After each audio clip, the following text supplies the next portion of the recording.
പ്രവാസികൾക്കുള്ള ഒരു വലിയ പ്രശ്നമാണ് ബാഗേജ്. പലരും ആശിച്ചു കൊണ്ടുപോകുന്ന പല സാധനങ്ങൾക്കും എയർപോർട്ട് വരെയേ പ്രവേശനമുള്ളൂ. ബാഗേജിന്റെ ഭാരം അധികമാണെന്ന് പറഞ്ഞ് പലരും സാധനങ്ങൾ തിരികെ കൊടുത്തയക്കുന്ന പതിവ് തുടങ്ങിയിട്ട് നാളേറെയായി. ഇനി അക്കാര്യത്തിൽ ആശ്വസിക്കാം. കാരണം UAE ഇന്ത്യ യാത്രക്കാർക്ക് ബാഗേജിൽ ഇളവുമായി എയർ ഇന്ത്യ എക്സ്പ്രസ് എത്തിയിരിക്കുകയാണ്. UAE ഉൾപ്പെടെയുള്ള സ്ഥലങ്ങളിലേക്ക് യാത്ര ചെയ്യുന്നവർക്ക് സൗജന്യ ബാഗേജായി 30 കിലോ വരെ കൊണ്ടുപോകാം എന്നാണ് അറിയിപ്പ്. ഇന്ത്യൻ പ്രവാസികൾക്ക് വലിയ നേട്ടമാകുന്നതാണ് ഈ തീരുമാനം. ചെക്ക് ഇൻ ബാഗേജ് ആയി 30 കിലോയും ക്യാബിൻ ബാഗേജ് ആയി 7 കിലോയും കുട്ടികൾ കൂടെയുണ്ടെങ്കിൽ 10 കിലോയും കൊണ്ടുപോകാം. അതായത് കുട്ടി കൂടെയുണ്ടെങ്കിൽ 47 കിലോ വരെ ബാഗേജ് സാധ്യമാകുമെന്ന് ചുരുക്കം. ക്യാബിൻ ബാഗേജിൽ 2 ബാഗുകൾ അനുവദിക്കും. ചിലർ ലാപ്ടോപ്പ് ഒരു ബാഗിൽ കൊണ്ടുവരുന്നത് കൂടി പരിഗണിച്ചാണിത്.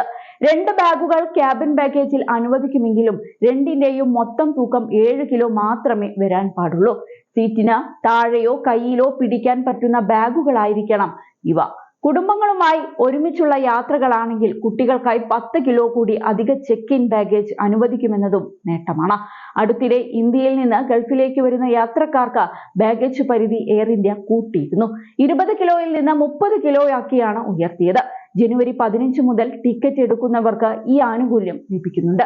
2 ബാഗുകൾ ഇതിനായി ഉപയോഗിക്കാം. അതേസമയം ഗൾഫിൽ നിന്ന് നാട്ടിലേക്ക് മടങ്ങുന്നവർക്ക് നേരത്തെ 30 കിലോ ബാഗേജ് പരിധി ഉണ്ടായിരുന്നു.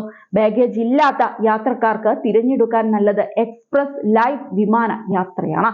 സാധാരണ വിമാന ടിക്കറ്റിനേക്കാൾ കുറഞ്ഞ നിരക്കായിരിക്കും എക്സ്പ്രസ് ലൈറ്റിൽ. 3 കിലോ ക്യാബിൻ ലാഗേജും അനുവദിക്കും. ലോകത്ത് ഏറ്റവും കൂടുതൽ തിരക്കേറിയ വിമാനയാത്രാ റൂട്ടുകളിലൊന്നാണ് UAE ഇന്ത്യ സർവീസ്. ദശലക്ഷക്കണക്കിന് യാത്രക്കാരാണ് ഓരോ വർഷവും UAEക്കും ഇന്ത്യക്കുമിടയിൽ യാത്ര ചെയ്യുന്നത്. UAEയിലെ ഇന്ത്യൻ പ്രവാസികൾ 40 ലക്ഷത്തിന് മുകളിൽ വരും. മുംബൈ ഛത്രപതി വിമാനത്താവളത്തിൽ നിന്ന് ഏറ്റവും കൂടുതൽ യാത്രക്കാരുള്ളത് ദുബായിലേക്കാണ്. 3-ാം സ്ഥാനത്താണ് അബുദാബി. പശ്ചിമേഷ്യൻ രാജ്യങ്ങളിലേക്ക് 450 വാരാന്ത്യ സർവീസുകളാണ് എയർ ഇന്ത്യ നടത്തുന്നത്. ഇന്ത്യയിലെ 19 നഗരങ്ങളിൽ നിന്ന് പശ്ചിമേഷ്യയിലെ 13 ഇടങ്ങളിലേക്ക് എയർ ഇന്ത്യ സർവീസ് ഉണ്ട്. പ്രതിദിന സർവീസുകൾ 400-ൽ അധികം വരും. ഒരു വർഷം മുൻപുള്ളതിനേക്കാൾ 30% സർവീസുകൾ വർദ്ധിച്ചിട്ടുണ്ട്. 50 വിമാനത്താവളങ്ങളിലേക്ക് മൊത്തം സർവീസുകൾ കൂട്ടാൻ എയർ ഇന്ത്യ ആലോചിക്കുന്നുണ്ട്. Abu Dhabi, Dammam, Muscat, Ras al Khaimah എന്നിവയെല്ലാം ഇതിൽ ഉൾപ്പെടും. കൂടാതെ തായ്ലാന്റിലെ ബാങ്കോക്ക്, ഫുക്കറ്റ് എന്നിവയും ഈ പട്ടികയിലുണ്ട്. ഏതായാലും പ്രവാസികൾക്ക് ഒരു വലിയ ആശ്വാസമാവുകയാണ് ഈ അറിയിപ്പ്.